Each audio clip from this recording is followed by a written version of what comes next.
vir hierdie skone môre, dankie vir hierdie nuwe dag. Dankie dat U oor my gewaak het deur die donker nag. Dankie vir al die goeie vriende, dankie vir elke boom en boom. Dankie vir al die seëninge wat na my toe kom. Dankie vir elke kinderlaggie, dankie vir elke sonnestraal. Dankie dat ek my weg terugvind waar ek ook al dwaal. Dankie vir vlaktes en vir berge, dankie vir elke silverstroom.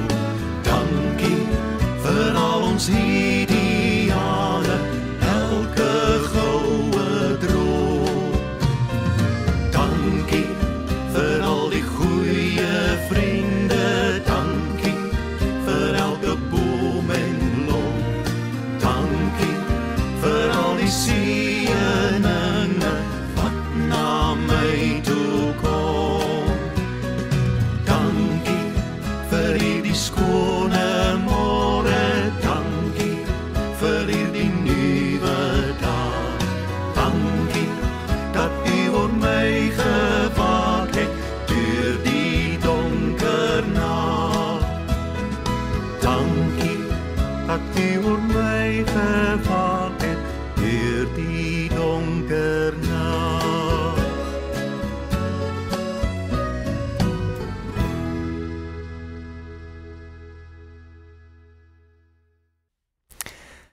Gelukkig is die huis wat God het as 'n vriend. Hy maak hom by hulle tuis. Leer hul bedagsaam dien, vrymoedig kan hul vra. Hy sal hulle laat vind. Genade en vrede vir julle, van God ons Vader, Jesus Christus die Here, deur die werking van die Heilige Gees. Amen. Ons skriflesing is vanmôre uit Lukas 15, daarvan vers 11 tot en met vers 24, die baie bekende gelykenis van die verlore seun. Kom ons lees dit saam. Verder het Jesus gesê, daar was 'n man wat 2 seuns gehad het. Die jongste het vir sy pa gesê, pa, gee my deel van die besittings wat my toekom. Hy het toe die goed tussen hulle verdeel. Nie lank daarna nie het die jongste seun alles tot geld gemaak en van die ouer huis af na 'n ver land toe vertrek. Daar het hy sy geld verkoos deur losbandig te lewe. En nadat hy alles deurgebring het, het daar 'n kwaai hongersnood in daardie land gekom. En hy het ook begin gebrek ly. Hy het toe sommer by een van die mense van daardie land gaan bly en die het hom na sy plaas toe gestuur om varke op te pas. Daar het hy gewens hy kon sy honger stil met die pele wat die varke eet, maar niemand het vir hom daarvan gegee nie. En toe kom hy tot inkeer en sê, my pa het wie weet hoeveel dagloners en hulle het almal oorgenoeg kos en hier vergaan ek van die honger.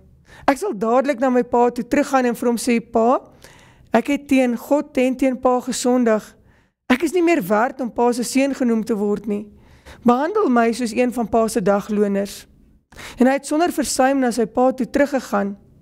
Toe hy nog ver aangekom het, het sy pa hom al gesien en hom innig jammer gekry. Hy hardloop hom tegemoet, omhels hom, soen hom.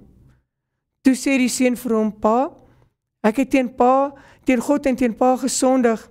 Ek is nie meer werd om pa se seun genoem te word nie. Maar sy pa roep sy werksmense, maak gou, bring klere, die beste, en trek dit vir hom aan. Sit vir hom 'n ring aan sy vinger en trek vir hom skoener aan.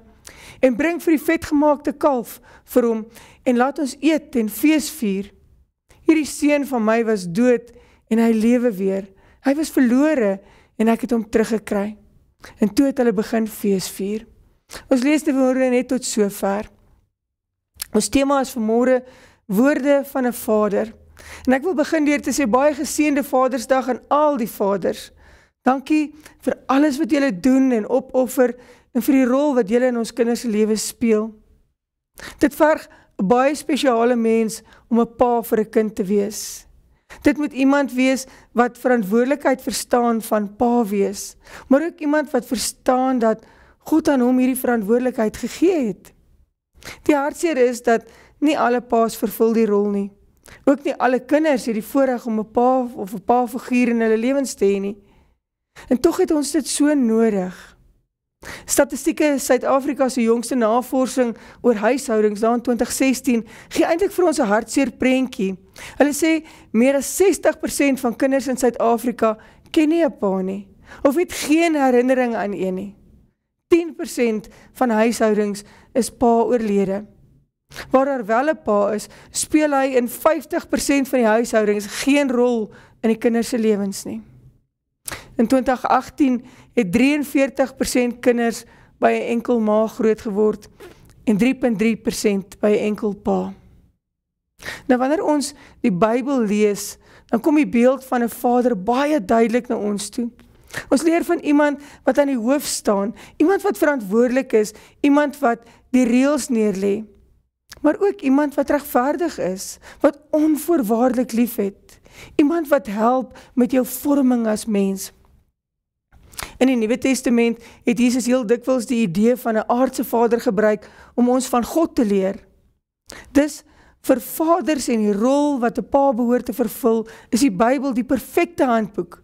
As jy ooit in jou rol as pa getwyfel het, daar staan presies hoe 'n pa behoort te wees. En dan vertel Jesus natuurlik in Lukas se gelykenis, waarskynlik een van die mees bekende gelykenisse ooit. Die gelykenis handel eintlik oor God se liefde vir sondaars. En hy gebruik die beeld van 'n vader, 'n pa, wat liefdevol, vergewingsgesind en versoenend is. Hy skets eintlik die ideale beeld van 'n pa, 'n vaderfiguur. Vertalers het aan hierdie gedeelte die opskrif verlore seun gegee. En eintlik is die opskrif verkeerd. Die verhaal gaan nie eintlik oor die seun wat verlore was nie, maar eerder oor die optrede van die vaderfiguur. Want dit is die pa wat sy seun verloor. In die twee voorafgaande teksgedeeltes is dit telkens oor die persoon wat iets verloor het. Die verlore skaap, die verlore muntstuk. Die skaap en die muntstuk vind nie van self hulle pad terug nie, maar word deur die eienaars gesoek. Hier en in hierdie verhaal van die verlore seun, verloor hierdie pa sy seun. En hy dink sy seun is dood. Hy gaan nie agterna om te gaan soek nie. Helmut Titlike, die groot Duitse predikant en teoloog, het 'n boek oor Jesus se gelykenisse geskryf. Die eerste een wat hy bespreek in sy boek, The Waiting Father, is hierdie gelykenis. Hy sê dit gaan nie soveel oor hierdie rebelse kind nie, maar oor 'n liefdevolle vader.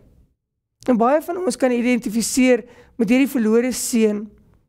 Ons het almal al in ons lewens dom besluite gemaak, afgedwaal van die pad af. En dan weet jy nie altyd so lekker of jy met oop arms ontvang gaan word as jy terugkom nie. Maar hierdie verhaal is 'n verhaal van verlossing. Dit wys hoe God ons liefhet, selfs wanneer ons in rebellie teen hom leef. Dit wys dat wanneer ons tuis kom, wanneer ons weer die pad na ons hemelse Vader vind, hoe hy ons ontvang in liefde en vergifnis. Ook nie net liefde nie, maar onvoorwaardelike liefde. En ek wil hê ons moet 'n paar goed vanoggend oordink. Eerstens, hoe was jou pa? Tweedens, indien jy 'n pa is, watter soort pa is jy? Watter eienskappe van jou pa pas jy vandag in jou lewe toe? Of dalk eerder glad nie? Watter soort verhouding het jy met jou pa gehad? En watter soort verhouding het jou kinders met jou? Want sien, hoe jy hierdie vraag vanoggend beantwoord, gaan jou siening op hierdie pa in die verhaal van die verlore seun beïnvloed.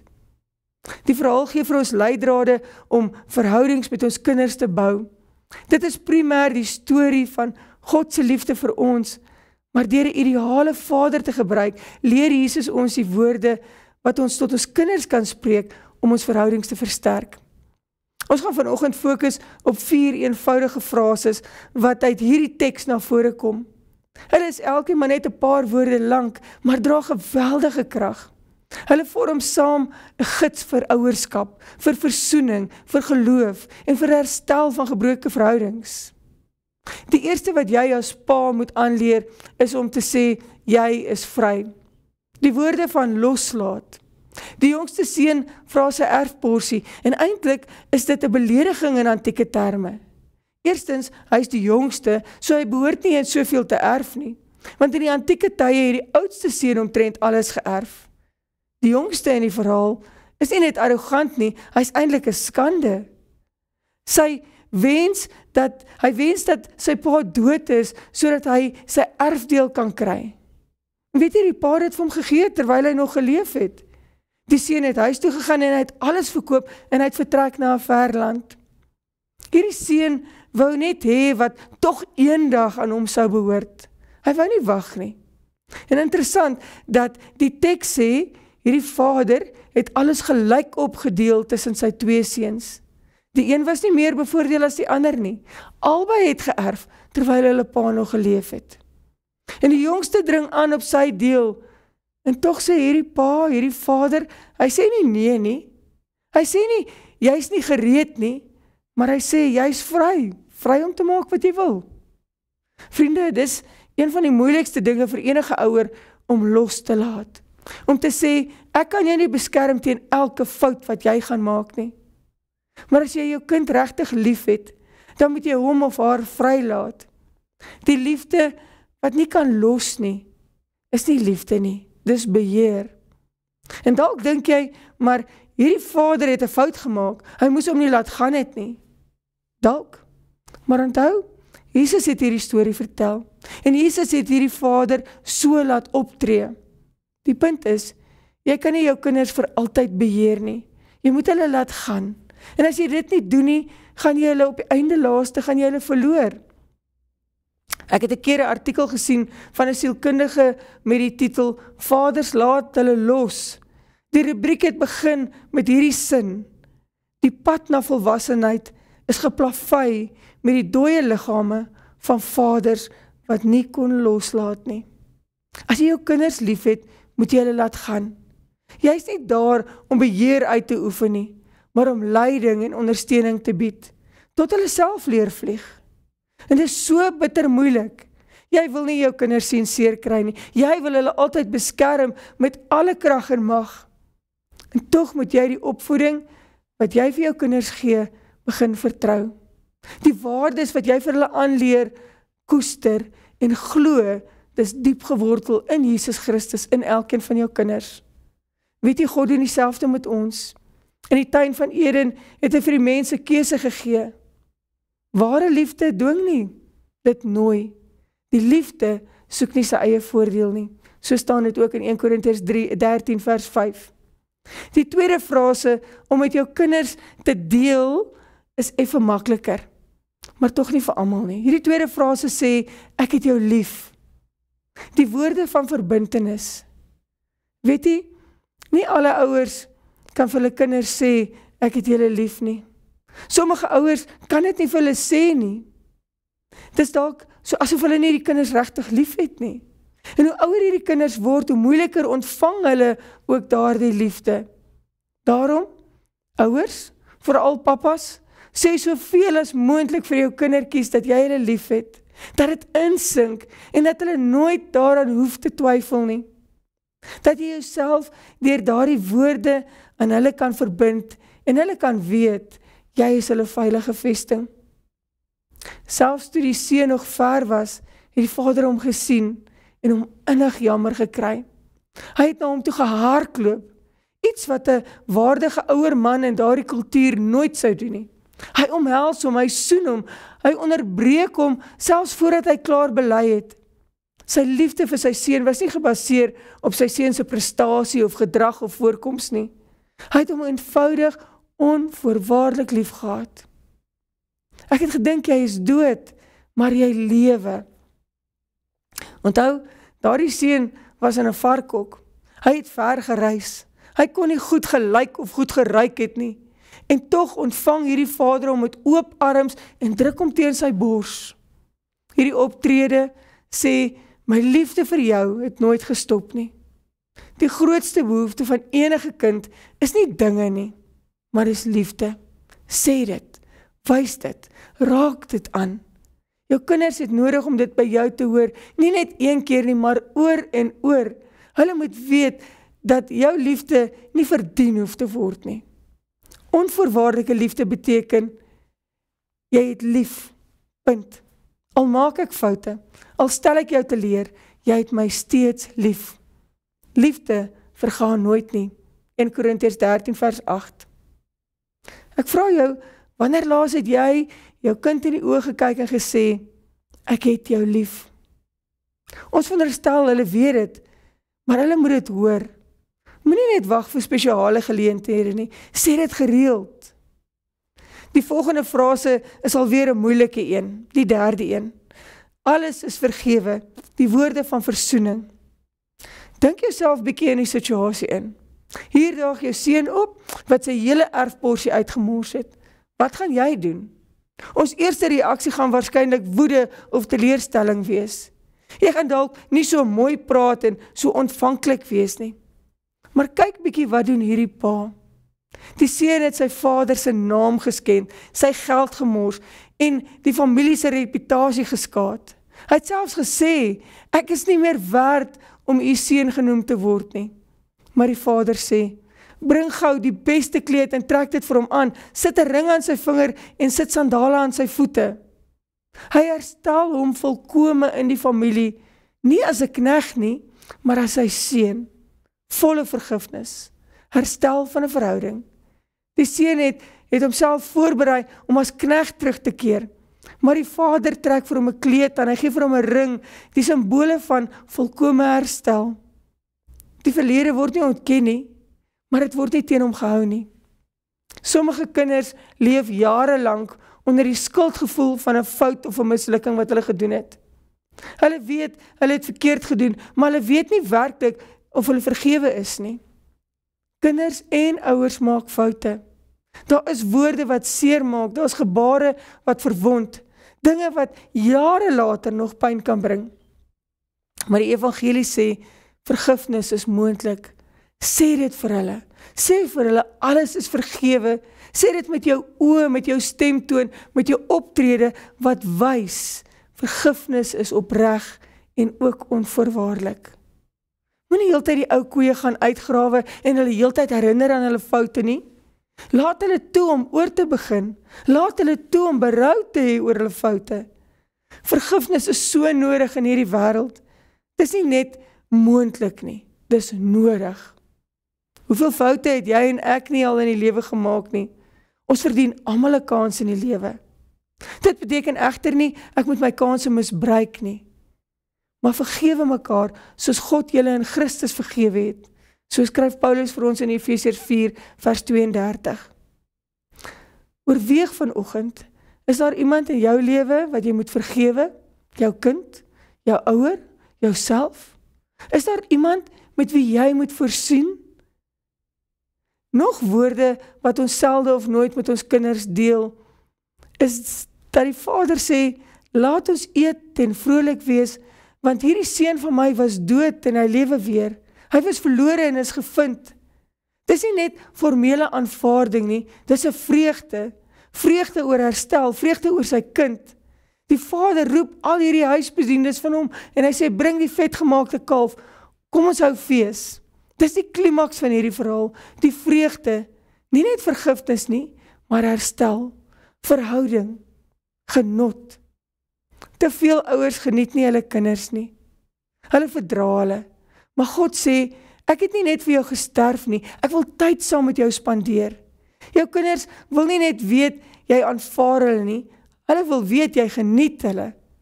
Jy hou daarvan om saam met hulle te wees. Jy hou van hulle persoonlikheid, hulle lag, hulle teenwoordigheid. Dis wat verhoudings warm maak, wanneer jy tyd maak om saam met hulle te wees en dit geniet. Ons kinders wil weet dat ons bly is om saam met hulle te wees.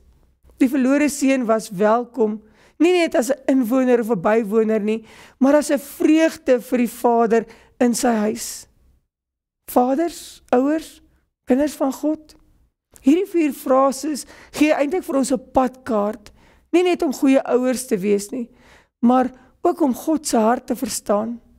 En dit is eintlik so eenvoudig, maar tog so moeilik om dit deel van ons en ons kinders se lewens te maak, sonder ons eie voorwaardes. Onthou, Eerstens, jy is vry. Laat los wanneer dit tyd is. Tweedens, ek het jou lief. Sê dit, wys dit. Derdens, alles is vergewe. Skep vir jou kind 'n ruimte van herstel.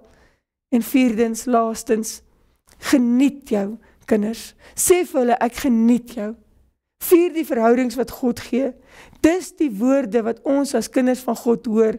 En dis die woorde wat ons moet leer en wat ons moet gee. Dalk moet jy dit vandag met jou kind deel en met hom of haar gaan praat. Dalk moet jy bel, dalk moet jy skryf.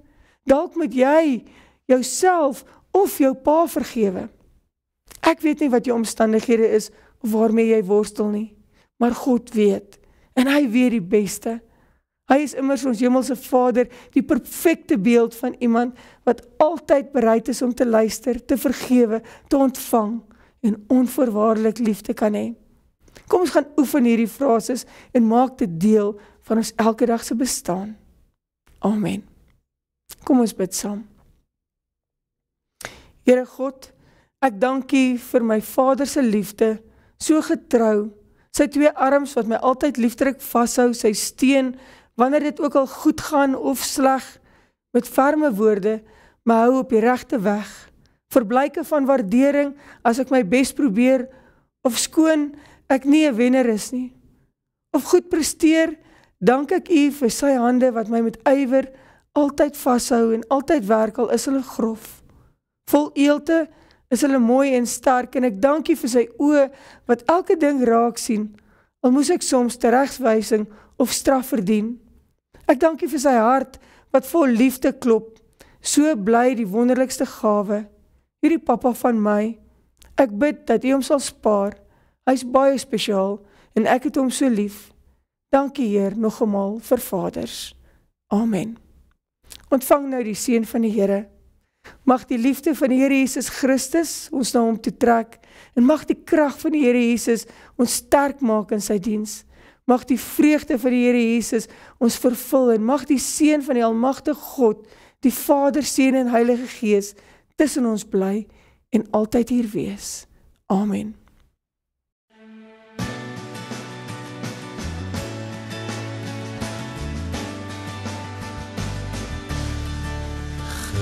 Genade onbeskryflik groot, het U aan my bewys,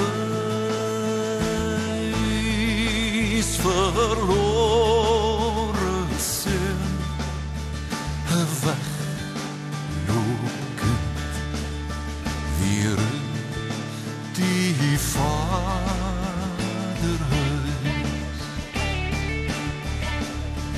Ek is die naam van 'n kind, nie wat wou self my sake reël, my liefde, my kanse, tyd en geld is nutteloos verspeel.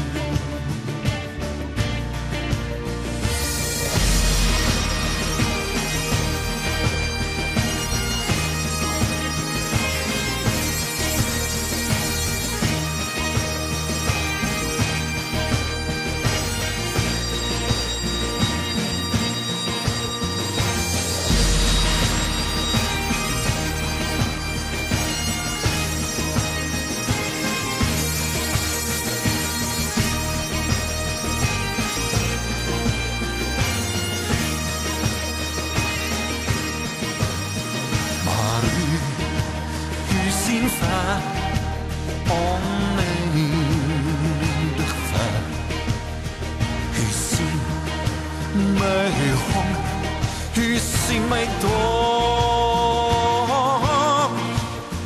nog voordat ek kon skuld belê, druk U my aan die bors.